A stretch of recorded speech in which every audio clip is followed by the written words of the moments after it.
बिस्मिल्लाहिर्रहमानिर्रहीम। Dear student, अस्सलाम वालेकुम। आज का हमारा टॉपिक जो है द कॉन्ट्रैक्ट एक्ट 1872 के हवाले से आज हम बात करेंगे। कॉन्ट्रैक्ट एक्ट के बारे में जो कि 1872 को ये इन्फोर्स होता है, इस हवाले से हम बात करते हैं। और कॉन्ट्रैक्ट एक्ट के जो ये कॉन्ट्रैक्ट एक्ट क्यों इन्फोर्स किया गया पाकिस्तान में, इसको किस लिए ज़रूरत था, तो इस हवाले से बात करते हैं। इसमें जो कॉन्ट्रैक्ट एक्ट के बारे में बात करूँ, ये बात करता है कि void contract agreement, agreement to sell, ये किस हवाले से, ये सारा कुछ इसमें लिखा हुआ है कि भाई ये क्या चीज़ है। और कॉन्ट्रैक्ट एक्ट के जो तमाम कायदे हम बयान करेंगे।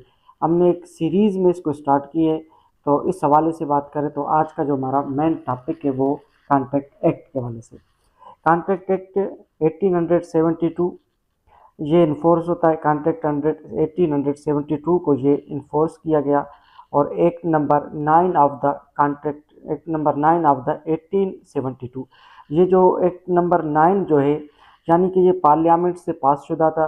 यानी कि ये पार्लियामेंट से जब पास हुआ तो ये 9वां एक्ट था हमारे पास, जो कि 1872 में ये बनता है।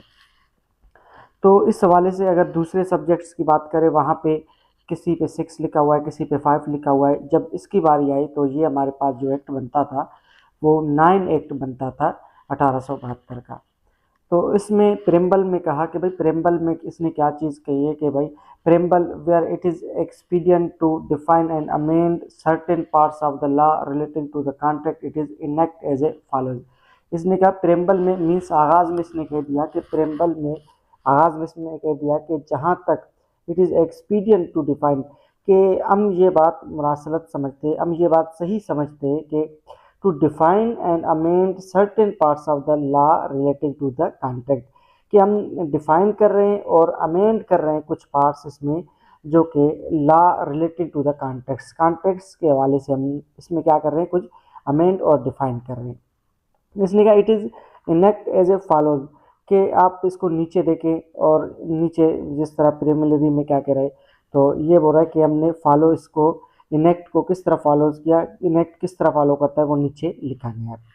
तो इसने कहा कि प्रीलिमिनरी में कह दिया कि प्रीलिमिनरी मीन्स आगाज़ में कह दिया। आगाज़ में अब क्या कह रहा है कि 1 हमारे पास ये इसका सेक्शन 1 है। सेक्शन 1 में कह रहा है कि शॉर्ट टाइटल, इसका नाम क्या है, शॉर्ट टाइटल मीन्स इसका नाम क्या होगा। दिस एक्ट में भी कॉल्ड, बोल रहा है कि इस एक्ट को हम बुलाएंगे, इस एक्ट को हम एज ए कॉन्ट्रैक्ट एक्ट 1872 के नाम से इस एक्ट को हम पहचानेंगे। एक्सटेंड कमिंसमेंट, बोल रहा है इसकी जो एक्सटेंड है या कमिंसमेंट है वो किस हद तक होगा। इसने कहा कि it extend to the whole of Pakistan and it shall come into force on the first day of September 1872। इसने कहा इसकी जो एक्सटेंड है वो कंप्लीट पाकिस्तान पर है। It extend to the whole of Pakistan and it shall come into force on the first day of September 1872। यानी कि ये हर हाल में एनी हाउ, ये जो हमारे पास एक्ट था वो 1 सितंबर 1872 को इन्फोर्स किया जाना था।